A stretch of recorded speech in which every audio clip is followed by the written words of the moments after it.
With the Falcons' new coaching hires, I'm less worried about regression for the pass rush, but I still have some concerns about special teams.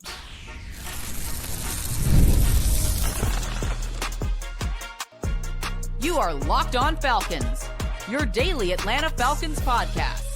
Part of the Locked On Podcast Network, your team every day. Welcome back to another episode of Locked On Falcons, which is part of the Locked On Podcast Network, now the #1 sports podcast network in all of the galaxy. And if you don't know me, I'm your humble host, Aaron Freeman, a.k.a. the one that Winsel's Oyster House doesn't love to see coming. I've been covering the Atlanta Falcons for 20 years over at falcfans.com, RIP, formerly at falcfans.com, still going strong here on Locked On Falcons, your daily Atlanta Falcons podcast. And on today's daily Atlanta Falcons podcast, we'll be talking all about the Falcons coaching retentions, and one in particular along the D line. We'll talk about some of the new coaches, what they're bringing to the table in terms of the wide receivers and special teams unit. There is a GM now in the building, but it's not the guy who's actually going to be the Falcons GM. We did get an update on the timeline on when that job will get filled and break down who that new GM that is not the GM as well. And we'll preview 5 cornerbacks that I'll be watching this week in Mobile at the Senior Bowl. And as you guys can tell on YouTube, I'm coming from you from an undisclosed location in Mobile, Alabama, ahead of this year's Senior Bowl practice. And if you're watching on YouTube, you're wondering, Aaron, why are you wearing a beanie cap indoors? It is because the hotel lighting has directly above me, and if I had this, it would be shining.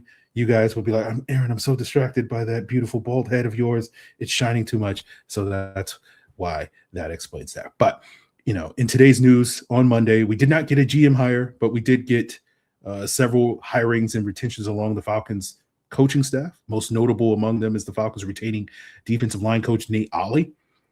Ollie worked with the Falcons D tackles last year. You saw the breakout year for Brandon Douglas. We'll be talking more about this defensive line group as well as other positions on the defense next week when we get to the positional breakdowns next week here on the podcast. But obviously Nate Ollie was, a person that's going to get a ton of the credit for the historic year that the Falcons had in terms of this team's pass rush, 57 sacks, a new franchise record, and some of that coming from those guys that Ollie was working directly with along the interior of the D-line. In addition to Nate Ollie, you also have several other retentions. Justin Hood, the DB's coach. So far, the majority of the Falcons' defensive coaching staff under Jeff Ulbrich has been retained so far. You also had Kevin Koger, the tight ends coach, retained.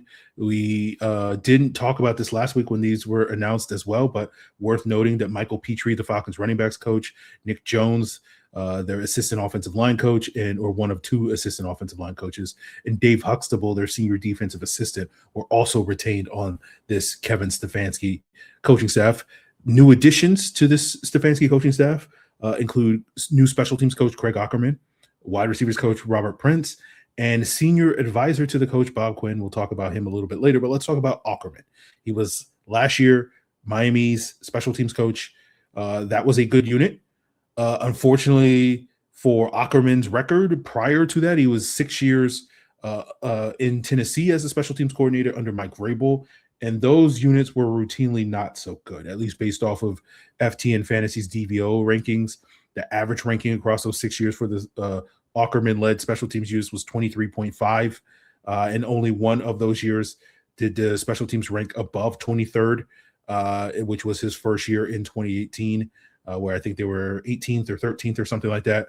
And, DVOA special teams rankings aren't like, it's not some like super analytical thing. It's just kind of a composite score of the kicker, the punter, the returns, all that sort of stuff. So I'd have to do some further research to see what areas and elements may be potentially holding it back, because if you have like a really bad kicking year, that's going to tank your special teams unit, even if the other areas are strong. So we'll have to do some further research on those Aukerman Titans special teams units, and I'm sure I'll talk to Locked On Titans host Tyler Rowland about it moving forward. Now, with Robert Prince, he had a lot more success. His resume looks a little bit more impressive than Aukerman's at this point in time.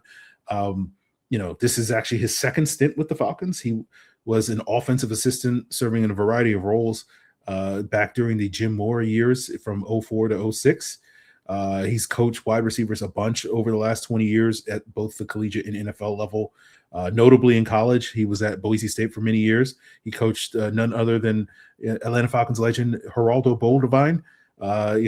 Some of you guys remember him at Boise State, but in the NFL more recently, he has coached at Detroit, Houston, Dallas, and most recently in Miami, coaching people like Megatron, Golden Tate, Marvin Jones Jr., Kenny Golladay during those Jim Caldwell, Matt Patricia years. In Houston, he was there for 1 year under David Culley. That was Nico Collins' rookie year. Spent 2 or 3 years in Dallas with Mike McCarthy coaching CeeDee Lamb, and he had very productive years during that time. We're not going to give really anybody credit for CeeDee Lamb. You know what I'm saying? But getting the maximum out of CeeDee Lamb for the role he was doing. And then this past year, obviously, Jalen Waddle had a big year due to Tyreek Hill's injury. And so it'll be interesting now that Prince, because he's been around the league, he's coached several players. Several of these guys are hitting free agency. Tyreek Hill, Jalen Tolbert, Brandon Cooks are some of the guys he's coached in recent years that are potential free agents that, as we get closer to March, will we be looking at some of these guys to kind of fill some roles here on the Falcons if the Falcons are not looking for that, obviously Tyreek Hill's a whole situation, but maybe some lower end, cheaper free agent wide receivers that they may go after. And so when I look at these moves, right, the retention of several defensive coaches as well as some guys on the offense, but the main one with Nate Ollie, it makes me feel like, hey, okay, we're less inclined to get regression in terms of the pass rush. That's the real big worry with the pass rush. Like, there's probably going to be some regression, but it's going to be how much regression we get from the pass rush this year. Again, we'll see what moves the Falcons make if they continue to invest in that defensive front in the draft and free agency. That will help mitigate some of the potential for regression, particularly with several free agents, potentially hitting the market. Caden Ellis, David Onyemata, Arnold Bichetti, Leonard Floyd, all those guys. So we'll see on that front. And so that makes me feel good about those moves. Special teams coach leaves a little bit to be desired, doesn't necessarily move the needle in the sense of like, oh, we got this longtime guy that's known for being one of the best special teams coaches in the NFL, in at least based off of Craig Aukerman's more recent history. But we'll require a deeper dive on that to sort of really see where we ultimately fall on that front. We picked up an experienced wide receivers coach that has a history of success of getting production out of more veteran guys than he does in terms of having that rich history of drafting and developing a guy and taking that guy. Kenny Golladay is probably the best example, but part of that is due to the fact that outside of those 6-7 years he was in Detroit, he hasn't really been Robert Prince we're talking about in one spot long enough to really successfully draft and develop guys, especially since leaving Detroit back in 2020 or whatever. So that's also a factor. So it's not to say that he can't draft and develop a guy. It's just he hasn't really had that opportunity these last couple of years, right? For all we know, Nico Collins could be 10 times better had he gotten 4 years under Robert Prince instead of 1 year. So we're seeing this coaching staff start to come together. We don't tend to try to build too much in terms of coaching staffs because I remember that 2023 Panthers all-star dream team, coaching staff under Frank Reich and how abysmal that season was for them. So it's not as if like, oh, let's build the greatest assemblage of talent from a coaching standpoint ever.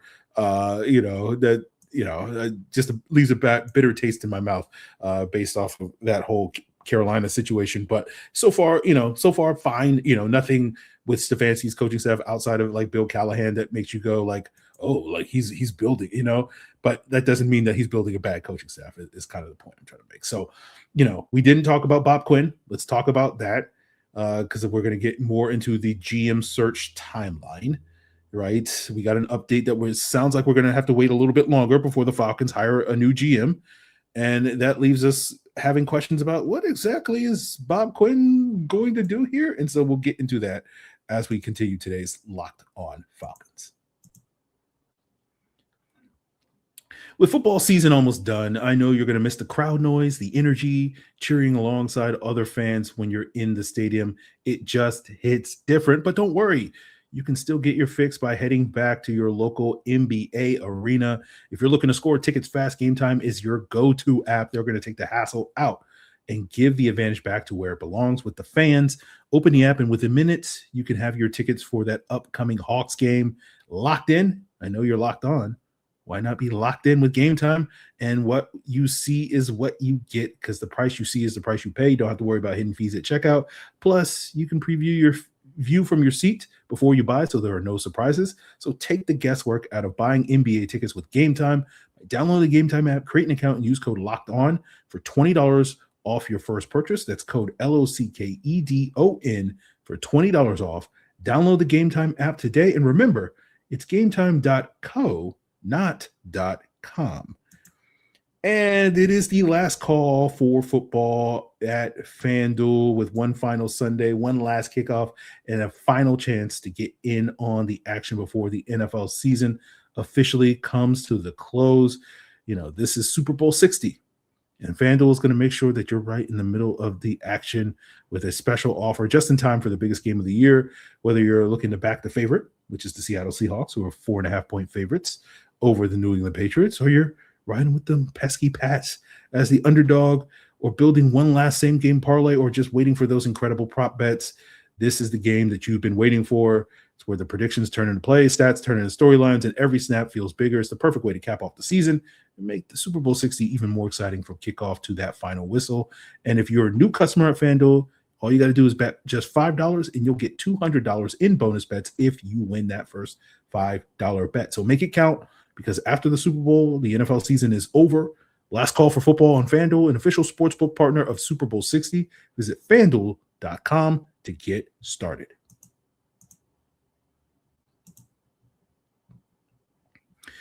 So we got an update on the Falcons GM search in terms of the timeline for when we can expect to hire. This comes from Jonathan Jones of CBS Sports, and he tweeted on Monday morning.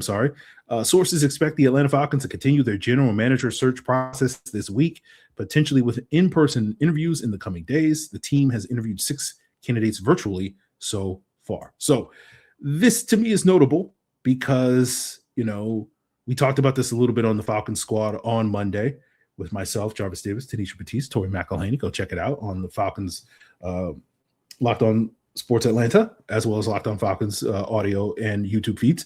But, we were pondering whether or not Ian Cunningham, the Bears assistant general manager, who this entire time over the last 2-3 weeks that the Falcons have conducting this GM search, has been considered the front runner for the job. Is he still the front runner for the job? And basically my response on Falcon Squad that I'll share with you guys here is I don't know. It doesn't seem like it, because if he was the favorite, the Falcons have interviewed him twice, once for president of football, then now as well for GM. And you would just assume okay, well, if he's the guy, he's the guy.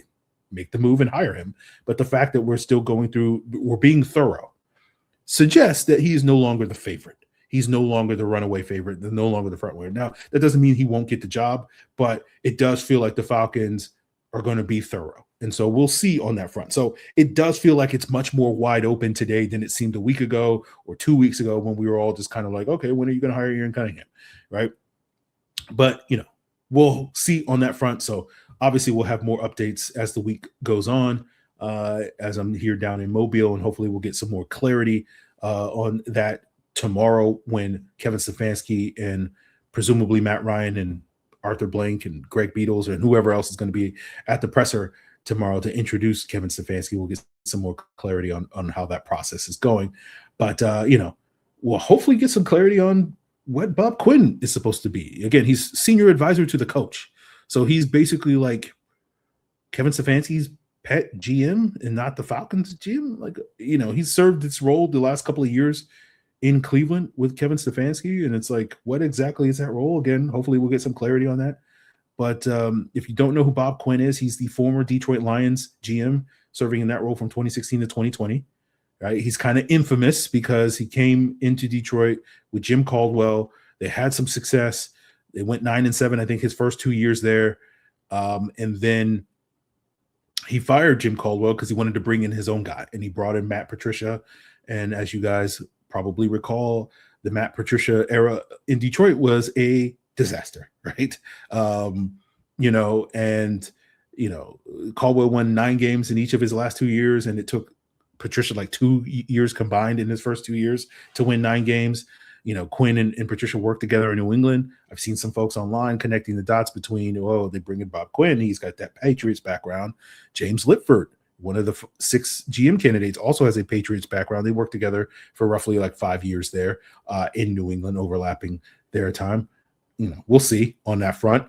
But Quinn in Detroit drafted some good offensive linemen, right? Laying some of the groundwork for that really good offensive line that we've seen in Detroit over the last 5 years, drafting guys like Taylor Decker and Frank Ragnow, but then whiffed on a number of notable picks. Jeff Okudah, Jared Davis was another first-round pick, and then not a whole lot to write home during the Bob Quinn era. So you're not going to have me defending Bob Quinn's draft record here on the podcast like I did Joe Douglas, who, it was funny that I saw Joe Douglas was trending on Twitter because Jets fans were going through it because he traded away Sam Darnold and didn't draft JSN and drafted Will McDonald instead or something like that. And Jets fans were really going through it. And it got to the point where Joe Douglas was trending on Twitter based off of Jets fans and whatnot. So, at least for those Jets fans watching, they're like, hey, we don't hate Joe Douglas here on Locked On Falcons. So I don't know if that's going to make you feel better about it, But the question with Bob Quinn is, what is it that you're actually going to do?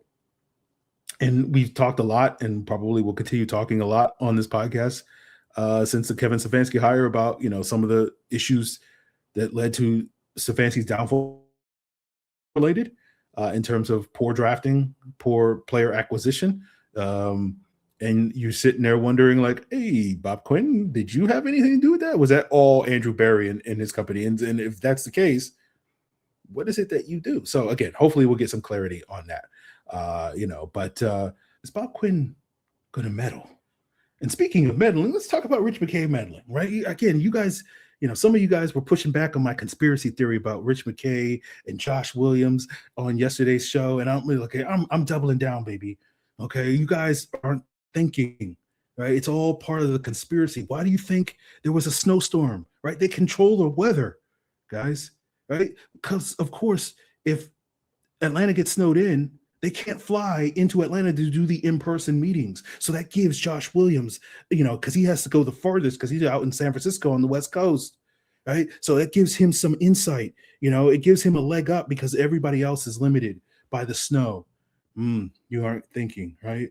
You guys are out here thinking, Rich McKay's out here, been running NFL team for 45 years. You don't think he can get his protege, John Lynch being his protege, and Josh Williams being John Lynch's protege, a leg up in an interview? You guys aren't thinking, okay? Just look at the other 4 or 5 candidates and their resumes compared to Josh Williams, right? Josh Williams, we talked about this before. It's like his resume doesn't look the same as these guys because he's just 2 years removed from being a scout, where everybody else that is a potential GM candidate hasn't been a scout for years. In some of the guys' cases, a decade, right? Joe Douglas, the last time he was an actual scout, right, that had to travel around to view players was 2014, 5 years before he became the Jets GM. Mike Bradway, 2015. Ian Cunningham, 2016. Andy Weidel, 2016. James Lipford, 2017. Meanwhile, Josh Williams was still a scout in 2023.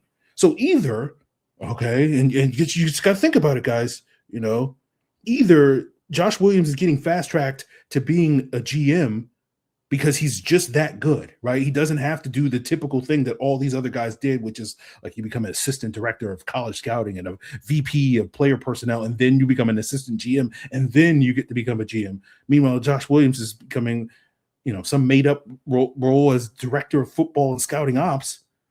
He's either that good that he just skips all those steps, or Rich McKay has been manipulating this whole thing behind the scenes. Again, you guys got to do the thinking. Okay. Is this beanie too tight? Is there aluminum foil underneath this beating? You'll never know. Okay. But you guys aren't seeing what I'm seeing. It's out there, right?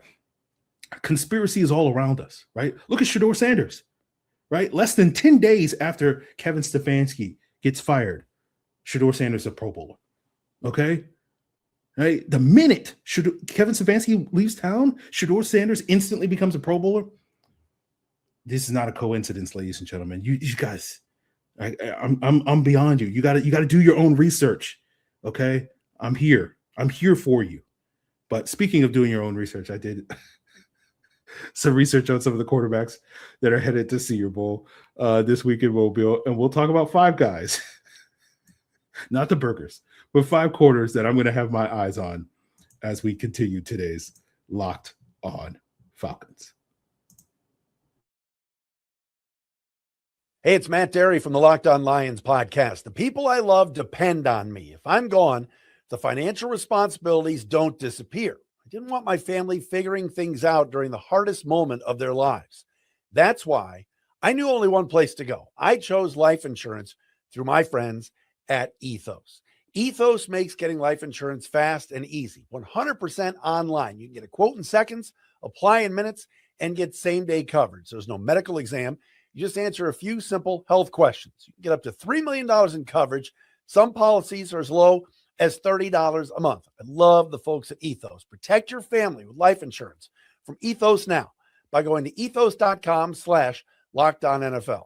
In as little as 10 minutes, you can get the free quote and up to $3 million in coverage at ethos.com/LockedOnNFL.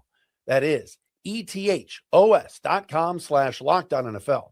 Ethos.com/LockedOnNFL. Application times and rates may vary.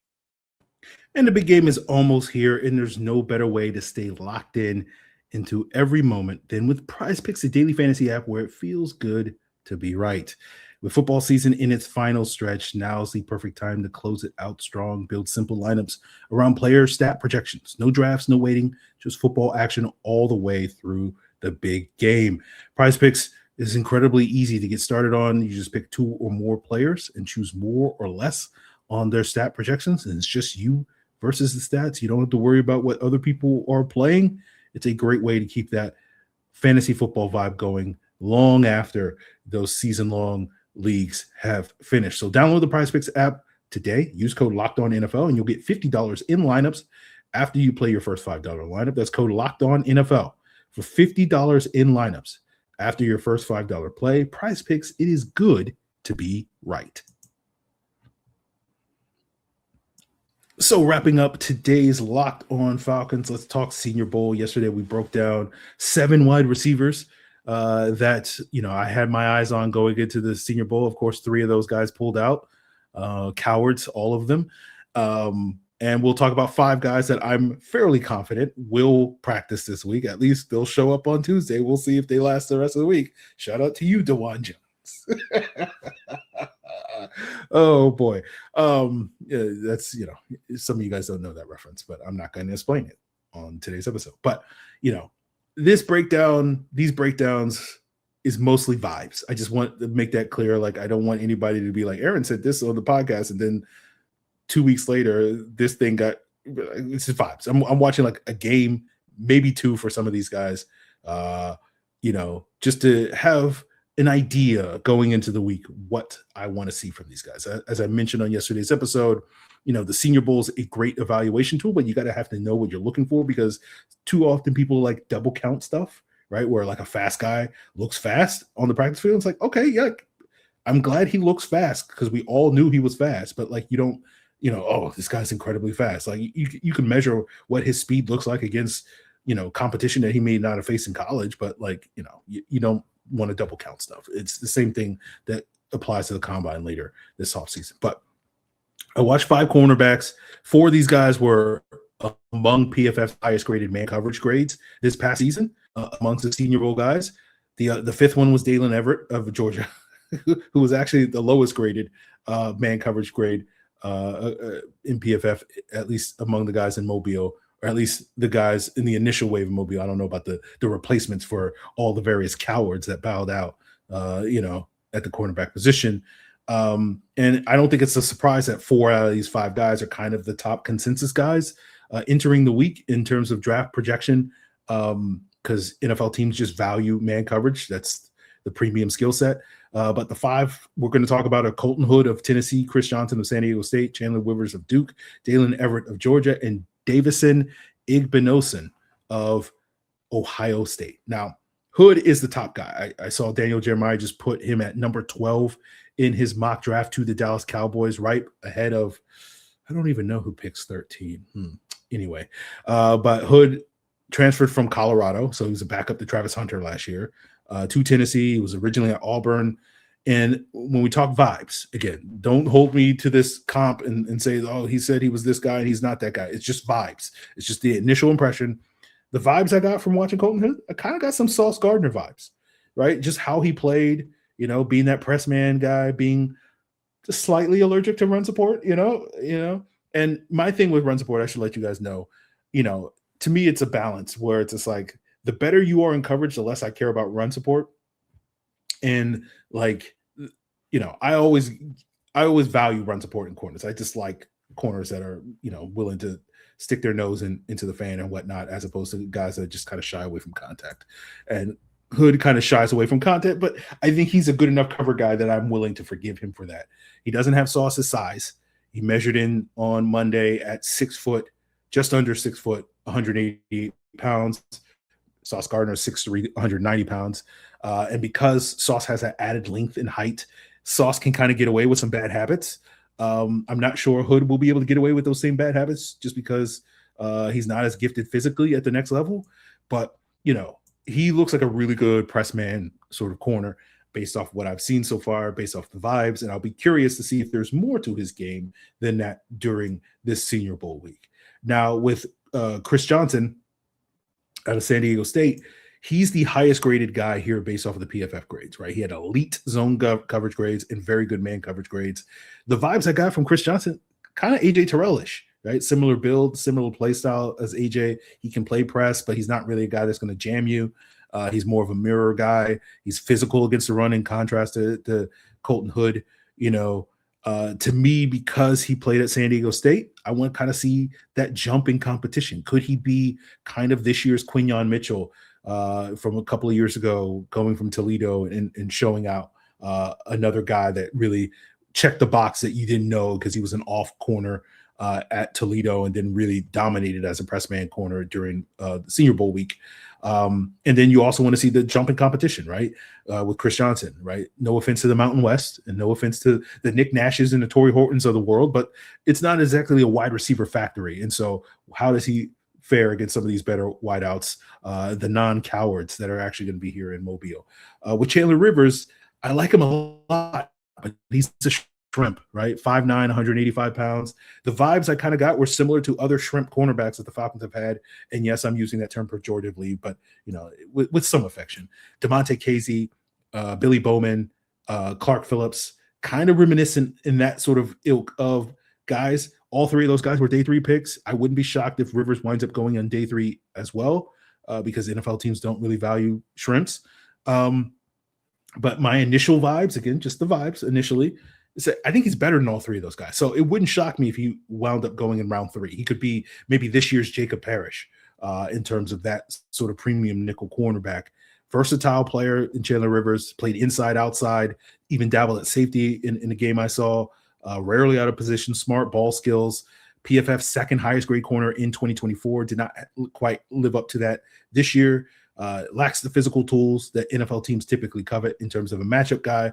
But, I could see a bright future as a nickel. I know Billy Bowman, but he's coming off an Achilles tear. D. Alford, what happens with him as he hits free agency? So depending on what happens with Alford, Rivers could be that guy to come in and be a plug and play guy and potentially move Billy Bowman back to safety where he could be kind of Jesse Bates' heir apparent at that position moving forward. So, the real knock against Chandler Rivers, I like his game. I'm just tired of shrimps here in Atlanta, right? But maybe Chandler Rivers is that fancy shrimp, that carabineros prawn, out there in Spain that's real fancy, right? Not your typical white shrimp that you find over at Publix in the frozen section, and so you're sitting there, normally my response is like, hey, it's a shrimp. How good can it be? They're all delicious, but like, are there, the Wagyu of shrimp, is that really a thing? Maybe Chandler Rivers can be that guy. So that's what we're going to find out this week. That's what I'm keeping my eye on. Is he fancy shrimp or is he regular shrimp? Right. And that's going to depend on how he fares in the one-on-ones. Daylen Everette, because we're just doing this based off of vibes, I try to watch guys' best games. I couldn't find one of Everett's better games from this year, or at least one of his higher graded games. So I had to watch one of his lower graded games.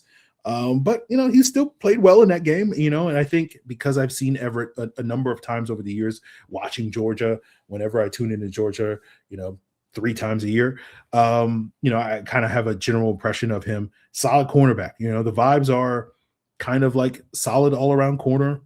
What is it that you do at a high level, right? Nothing really stood out on this film in terms of like plus ability. Nothing was really a minus. It's just kind of a solid all around corner, good size, good athleticism, 6'1", 193, just kind of a classic CB2 that I think almost in any draft you find several of these guys that go somewhere between the back end of round 2, the early part of round 3.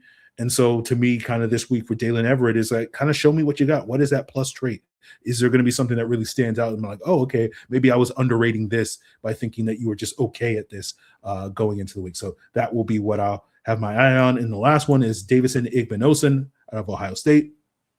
And with Davison Igbinosun, my hypothetical girlfriend as well as I share something in common. We like some big, and this man is big, 6'2", 192. Right. And I want a big corner to put across from AJ Terrell to deal with all the size the Falcons are dealing with in the NFC South with Tet McMillan. We just dealt 12 years of Mike Evans, and now we got another 12 years of Tet McMillan. So we need another big corner. Igbinosun's tall, leggy press man corner, had the highest grade in man coverage on PFF among the Senior Bowl guys this past year. But the thing that stands out about Igbinosun is he had 15 penalties in 2024. Very grabby, too grabby, I would say. Now he dropped that number to 5 this past year. That's still a high number, but it's not egregiously high in terms of penalties. And so this week I'm going to try to give Igbinosun a clean slate. The vibes watching this film weren't great because in the back of my mind, I'm just like, this looks a little bit like Keely Ringo, but maybe he can be Juju Brents, who was a guy at Kansas State a couple of years ago that I didn't really love his film. He had tools though. And then came to the Senior Bowl and had a good week of practice. And I think he's still kicking in the NFL. I think he's with the Dolphins or somebody like that. And so that's kind of where I feel like Igbinosun is. He's one of those guys probably going to get drafted. He's the type of guy that gets drafted like 2 rounds too early just because teams are like, hey, you don't find guys this big, right? That's something my girlfriend said. Anyway, yeah, so this is an extra silly episode, guys. You get cooped up in a hotel all day watching quarterback film, and you just say ridiculous things on the podcast at the end of the show. So we'll see with Igbinosun. And shout out to all the cowards, Takario Davis, D'Angelo Pons, Keontae Scott, Traden Stukes that I would have watched, but then I found that you guys are all cowards and you bowed out, just like Brennan Thompson and Casey Concepcion, and who was the other coward? Elijah Surratt. Yeah, all of you are cowards. Okay, you don't want to compete in down here in Mobile. What? A bunch of cowards. Anyway, no. So, just jokes, guys. Silly episode here. And tomorrow we'll get into the first day of practice and who stands out, particularly at the wide receiver and cornerback group. And then we'll obviously be reacting to whatever goes down in the intro presser for Kevin Stefanski. And I'll just give you guys a heads up now.